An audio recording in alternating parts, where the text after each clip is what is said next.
দেখো, আমি এই জায়গা থেকে তোমাকে নিয়ে যেতে চাই সারা জীবনের জন্য। আমি তোমাকে বিয়ে করতে চাই। আপনি কি কইতেছেন এসব? মাসি তো আমার এনতে ছাড়বো না। আর তাছাড়া আমি হইলাম গিয়ে পাড়ার মাইয়া, আর আপনি ভদ্র সমাজের মানুষ। আমারে বিয়া করলে কি আপনার সমাজ মাইনা নিব? এই যে এই টাকাটা দিলাম, আমি যারাকে নিয়ে যেতে চাই।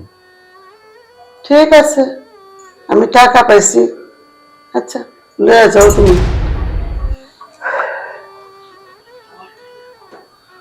আমি মাসিকে সব টাকা দিয়ে দিয়েছি। আমার সমাজ কি বলবে এটা আমি ভাবতে চাই না, জানতে চাই না, বুঝতেও চাই না। একজন মানুষ হিসেবে আমার বিবেক যেটা বলবে আমি সেটাই করব।